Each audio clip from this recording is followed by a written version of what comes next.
예, 이번에 홍석현 전 중앙일보 JTBC 회장에 대해서 이야기 좀 하겠습니다. 우리 한국의 언론들은요, 언론사끼리의 문제에 대해서는 서로 말을 안 하는 것을 묵시적으로 이렇게 하고 있습니다. 그래서 TV 토론 프로나 이런 데 가도 언론사에 벌어진 다른 언론사 문제에 대해서는 일체 좀 이야기를 하지 말아 달라고 이야기를 합니다. 서로가 문제가 있고 비리가 있으니까 각자 다 덮어주는 구도로 가고 있는데요. 이거는 진보 언론이고 보수 언론이고 할 것 없이 언론사끼리의 거의 불문율이 되어가고 있습니다. 자, 홍석현 전 회장으로 말할 것 같으면 제가 지난 1월 초부터 몇 차례 이 사람 방송을 했죠. 왜 했느냐?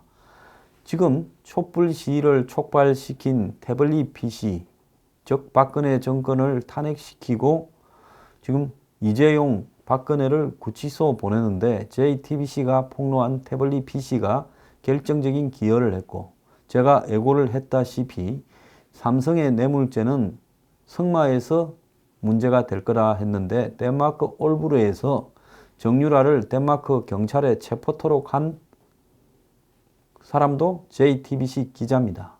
그래서 지난 9월 달부터 시작된 이 최순실 게이트의 결정타를 미긴 것도 JTBC고, 그때 10월 23일인가 태블릿 PC를 공개하지 않았습니까? 그날 아침에 박근혜 대통령이 국회를 가서 개헌을 제안했죠. 최순실 사태로 점점 코너로 몰려가고 재단 문제가 부각이 되니까 여기서 빠져나가려고 국회에서 개헌을 제안해서 박 대통령이 주도권을 쥐는가 싶었는데 그날 저녁 8시에 JTBC가 최순실 태블릿 PC를 폭로함으로써 그 다음 날부터는 사태가 수습 불가능해졌고, 그리고 한 일주일 안에 우병우도 나가고 다 나가고 11월 달부터는 거의 이제 촛불 시위가 거리를 메우면서 그때부터는 탄핵으로 내몰려가는 형국에서 속수무책으로 무너졌습니다. 그래서 박근혜 정권을 무너뜨린 공신 1호는 이 홍석현 전 회장이 이끌던 JTBC였습니다. 그러면 JTBC가 왜 이런 일을 했을까 하는 부분에서는요, 그야말로 언론을 해서 이 정권의 비리를 폭로하고 문제를 지적하는 부분에 대한 사명이 있습니다. 저는 누가 어떤 의도를 가지고 무엇 때문에 폭로했는가를 떠나서 박근혜 전 대통령이 있을 수 없는 행동을 했고 탄핵에 찬성을 했었습니다. 지금도 그 입장에는 변함이 없습니다. 그런데 언론이 그런 목적을 할 때 순수한 문제가 아니라 자신의 조카를 이렇게 구속시키고 그러면서 삼성을 둘러싼 경영권에 있어서 이건희 회장은 지금 사실상 아웃된 상태고, 그걸 장악하기 위해서, 또 그걸 장악하기 위해서는 정치 권력을 쥐어야 되기 때문에 본인 스스로가 대권 행보나 정치 행보를 하기 위해서 홍석현 회장이 이런 폭로들을 해왔다. 이렇게 보게 된다면 이것은 언론의 역할이 아니라 일종의 마피아입니다. 마피아가 상대방의 약점을 꼬질러 가지고 경찰에 찔러서 상대 조직이 검거되도록 하고 자신이 거기에서 그 조직을 접수하는 부분하고 뭐가 다르냐는 겁니다. 그래서 제가 홍석현 회장이 왜 JTBC를 통해서 이런 거를 폭로하고 또 이재용 회장과는 어떤 알력 관계고, 그리고 홍씨 집안과 이씨 집안 간의 어떤 관계 속에서 홍 회장이 이재용과 트러블이 결국 이걸 가져왔고 홍 회장은 삼성에 대한 장악 의도가 혹시 있는가, 그리고 또 이재용이 반격에 나서서 자신의 어머니, 이모, 어머니 홍나희와 그 여동생 이모까지도 미술관에서 내몰고, 급기야 홍석현이 3월 달에 JTBC 중앙회장을 그만두게 되고, 이런 어떤 과정에서 보면 홍이 패배하는 것처럼 이재용과의 싸움에서 비춰지고, 홍이 그 뒤에는 머리를 낮추고, 그리고 특사로서 문재인 정권 출범 이후에 미국에 갔다가 귀국할 때 공항에서 특보가 되고 홍이 기분 나빠하고, 홍은 대선이 한참이고 안철수가 절정이던 4월 12일 날 자기 집에서 문재인 부부를 불러서 식사를 했고, 그것도 참 말이 안 됩니다. 어떻게 대통령 당선 가능성이 거의 확실한 사람이 홍석현 집에 가서 식사를 하느냐는 거죠. 그리고 홍이 장관 제안을 받았지만은 내가 장관할 군번이냐. 그러면서 북한 특사, 평양 특사나 미국 특사면 모를까 말을 하고. 그리고 홍이 얼마 전까지 지금 조윤재라고 교수 출신의 문재인 캠프 사람이 발표가 났습니다마는 처음에 이태식이라는 전 주미대사를 지내고 외교부 차관을 한 사람이 다시 주미대사로 내정돼 있다다가 지난 8월 말에 일체히 홍석현이 유력하다고 나오다가 조윤재로 갔습니다. 근데 이 홍석현의 배경은 다 아시다시피 이건희 회장의 부인인 홍나희 그리고 그 선대의 이병철과 홍석현의 아버지 홍진기의 관계 그리고 홍나희의 동생이 홍석현이고 홍석현은 삼성이 밀어주는 중앙일보 회장으로 있었고 그리고 홍석현은 삼성에 돈 배달도 하다가 엑스파일 사건에 이렇게 문제가 되었고 그 이전에는 홍석현이 각종 이 탈세나 이런 부분에 있어서 연루되어서 재판에서 유죄를 받은 적도 있고 이런 인물이고 결국 삼성 돈 배달을 한 것이 문제가 되어서 주미에 대사를 하고 있다가 그만두고 왔고 홍석현은 주미 대사를 나갈 때 껄끄러운 삼성 간의 관계를 회피하고 주미 대사로서 그 다음에 아시아 몫으로 떨어지는 유엔 사무총장을 하려 했는데 엑스파일 사건으로 날아갔고 이런 것이 지금 홍석현을 둘러싼 주요한 스토리였습니다. 그래서 홍석현은 이재용과는 사이가 좋지 않고 자 여기에서 홍석현이 삼성을 장악하려 한다는 한간의 이 소문들도 돌아다녔습니다. 그래서 제가 한 서너 차례에 걸쳐서 홍석현과 이재용 그리고 홍석현의 JTBC 폭로의 배경 이런 부분들을 이야기를 해왔는데요. 미국의 썬데이 저널이라고 하는 LA에서 나오는 이 교포들이 발간하는 지금 언론이 있습니다. 여기에 보면 지난 1월 20일 날 홍석현이 미국의 조지아에 있는 트럼프 라인에게 끈을 대고 그리고 그 끈을 통해서 1월 20일 날 트럼프 타워에 트럼프에 의해서 초청을 받았고 그래서 1월 20일 날 트럼프 타워에서 트럼프를 만나려고 기다리고 있는데 그날 미국의 기상 악화로 인해서 트럼프가 못 오게 되고 그 모임이 취소되고 근데 거기에는 다른 이유가 있을 수도 있습니다. 트럼프에 의해서 홍석현 등을 초청하는 초청장이 발부된 다음에 지금 저 일이 한국의 대선과 또 한국의 여러 가지 알력과 관계에 있으니까 안 만나는 게 좋겠다. 그래서 이런 이야기들이 들어가서 취소되었을 겁니다. 날짜를 정정하겠습니다. 1월 24일 날 트럼프를 만나러 트럼프 타워에 갔습니다. 그러고는 2월 20일로 면담이 잡혔는데 이 두 번째 면담마저 취소가 되었습니다. 그러니까 홍석현 회장이 트럼프 대통령의 측근, 어떤 미디어를 하는 사람한테 자신이 서명한 서한을 보내서 트럼프 면담을 주선해달라고 세 번째 면담 요청을 했는데요. 이 크리스토퍼 루디라는 뉴스맥스라는 어떤 언론의 회장인 모양인데요. 그래서 이재용이 2월 17일 날 구속됐는데 이재용 구속된 직후에 이 홍석현이 세 번째 면담을 트럼프 측근한테 주선해달라고 했는데 이 주선을 해달라고 보낸 서한에서 나는 한국에서 가장 큰 신문 중에 하나를 경영하는 회장으로 한국의 경제계를 잘 알고 있고 그들과 함께 일하고 있다. 이 리더들 중에는 삼성을 소유 경영하는 자기와 혈연 관계에 있는 사람도 있다. 이재용을 이야기를 하겠죠. 그러면서 자신은 한국의 경제계의 리더이자 전 주미 한국 대사로서 한국 기업이 미국에 50억 달러, 즉 5조 원이 넘는 투자를 하려는 걸 알고 있고 3만 개의 일자리를 창출해 주려고 한다.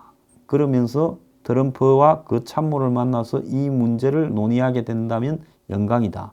내가 위대한 아메리카를 건설하는데 기여하게 해달라면서 한국 업체들로는 자신이 관여하고 있는 한국의 업체로는 삼성, 현대, LG, SK, GS, 포스코 6개 기업을 언급을 했습니다.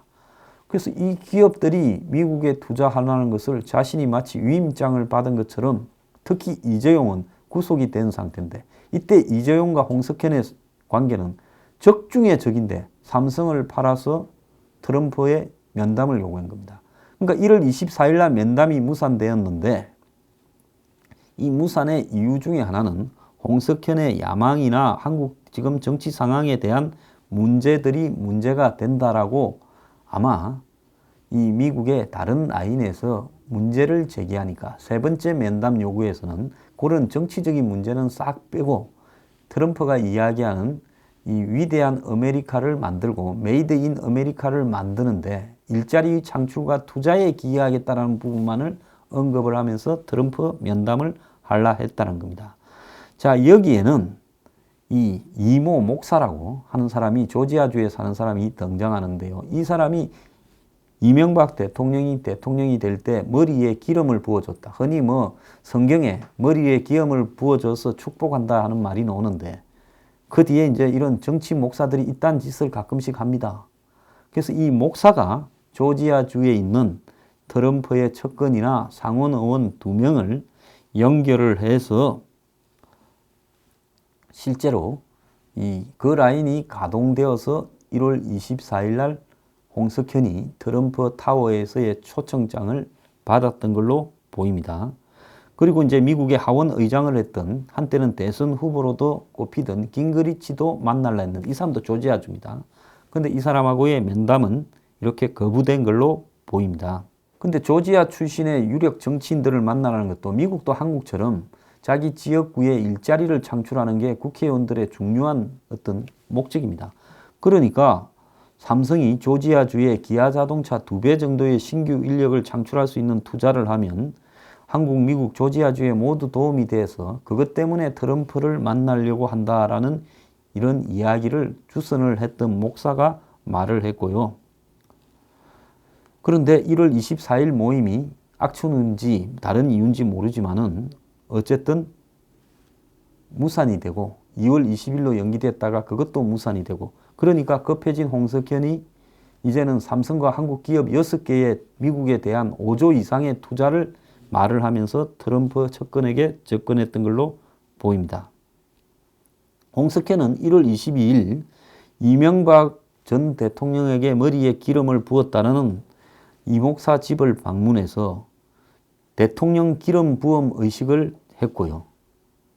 그러니까 홍석현이 대통령이 되려고 지금 이런 행동을 트럼프 면담을 시도했다라는 이야기가 이 언론 보도의 골자입니다.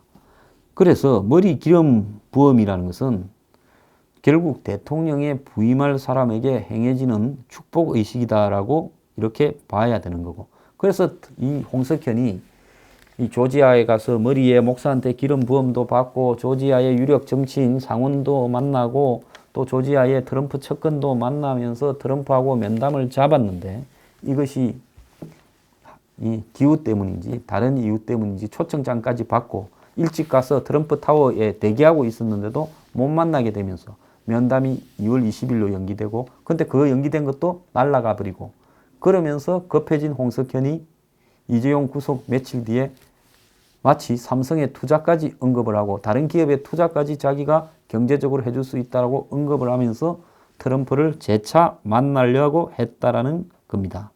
홍석현은 이 이목사라는 사람과 자기 측근과 더불어서 조지아의 유력 인사들까지 엮어가지고 조지아 코리아 펠로우십이라는 것을 운영하고 여기에 홍석현이 총재를 맡고 있는데 사실상 이 모임이 가동이 되면서 홍석현 대통령 만들기를 시도한 게 아닌가라는 겁니다.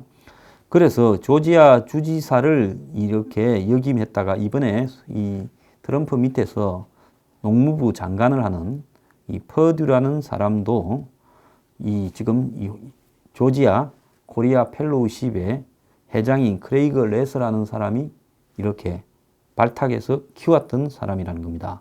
그리고 이 사람의 사촌이 조지아주의 또 다른 상원의원이라는 겁니다.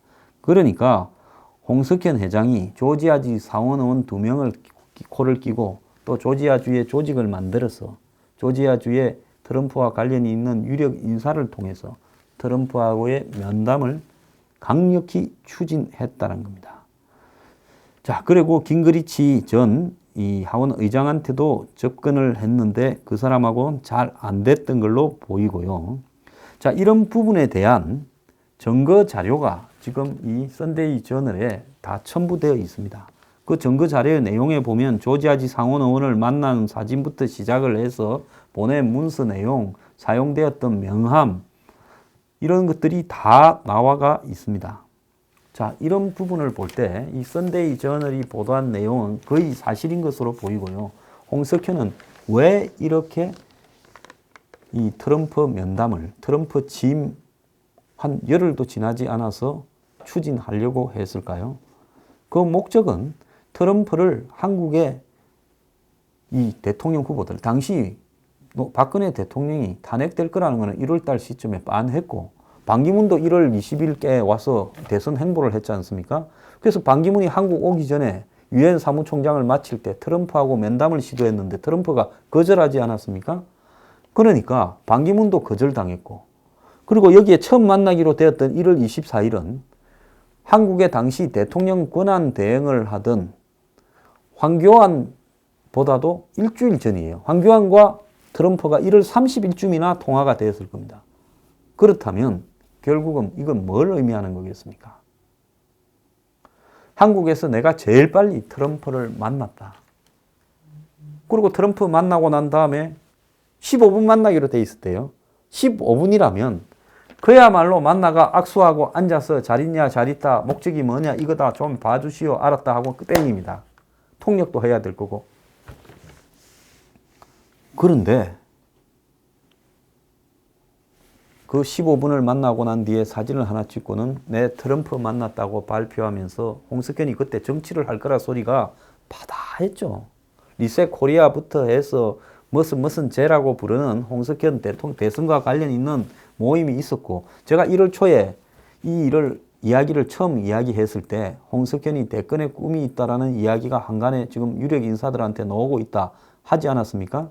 지난 12월 말 1월 초에 유력 인사가 제 아는 사람한테 와서 홍석현이 대통령 갈란다고 이야기를 했다고 합니다.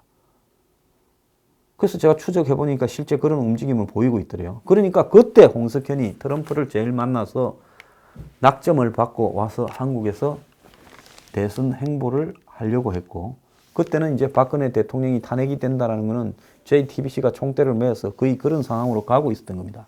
그러면 홍석현의 행동을 보면 지가 장구치고 북치고를 다 했다는 겁니다. 지가 대통령 하고 싶어서, 또 지가 앙숙인 자기의 조카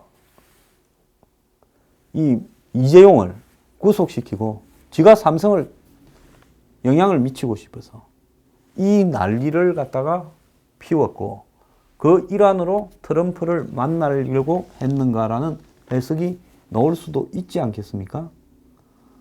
자, 정말로요, 이 사람 권력 주변에서 특히 이제 자신의 이런 시도들이 다 무산된 다음에는 문재인 대통령 주변에서 뱅글뱅글 돌았습니다.